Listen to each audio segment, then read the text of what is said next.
Is the Fujifilm X-T3 any good for travel in 2024? Maybe it's the best camera under $1,000 period. Explore Thailand with me a bit, and let's find out.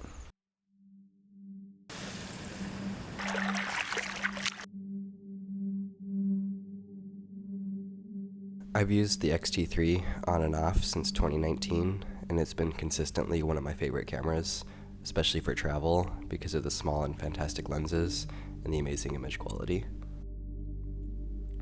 So throughout this video, you'll see almost entirely sample footage and photos from the camera, and I'll run through my thoughts on using it for both photo and video, as well as the user experience that people are always talking up with the Fuji cameras. And then stick around at the end, and I'll share some of the things I don't like so much. It's one of the only cameras at this price point that has 4K at 60 frames a second, and while I usually shoot in 24, having the option is a lifesaver. The 10-bit color science to cheap SD cards internally means you can really push the colors around and make the image look just about any way you want. Shooting f-log is really easy, and it has great dynamic range, especially considering it's a crop sensor. I hardly ever run into issues with clipping highlights. I usually just expose for the bright part of the image, and everything else turns out great. The low light, I would say, is really good, up to around 4,000 or 6,400, and you could even get away with higher than that with a little denoise in post. And a quick note, this video has all been graded with my custom LUTs. If you're interested, I'll put a couple links in the description.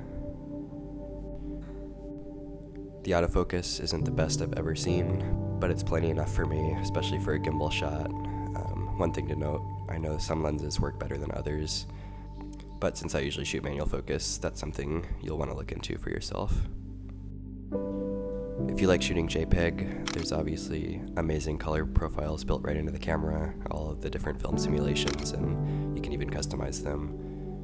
For me though, the raw image quality is still noticeably better, especially if you're going to be printing or anything like that, so I end up shooting RAW and JPEG.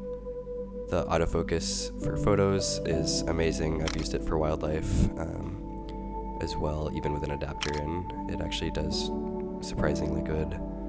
And the sharpness coming out of this 26 megapixel sensor is almost unbelievable sometimes.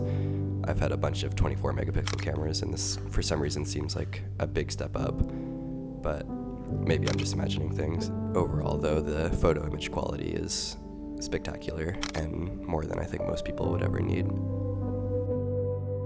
A big part of the appeal for me is the user experience, and I think that's why a lot of people buy Fujifilms. I know some people don't actually use the dials on top, but I do. They're fun. It feels much more like using an analog film camera.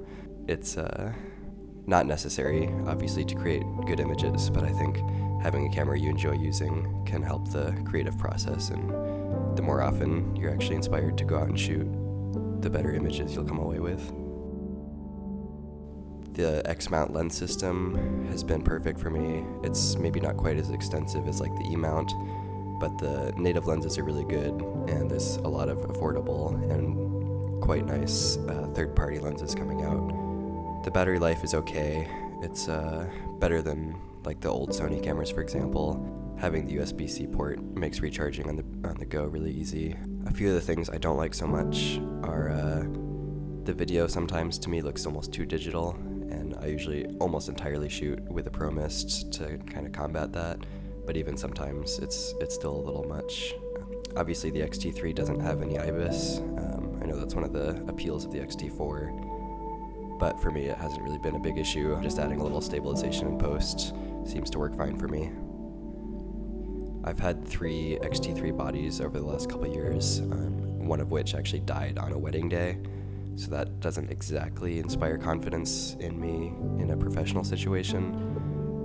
Granted, I did buy it used, but still, I've bought every other camera I've owned, I've bought used, and I've never had any other issues with any camera. Build quality seems fine and everything. I don't know totally what the issue was, but still, it's something to note. The buttons and custom settings are a little bit finicky compared to something like the Lumix S5, which I'd gotten used to, but it's not all that bad, and the menu system is certainly better than some other cameras.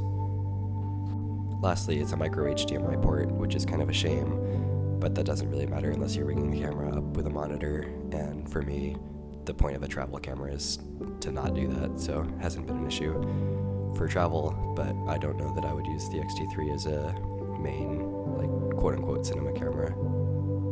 Overall, though, I think if you want, like, a camera body and maybe 2 lenses to stick in a little sling bag to travel with, I think it's perfect. I think it's great for hiking, and street photography, obviously. They're really popular. Hopefully this was helpful, though, and as always, thanks for watching, and I'll see you next time.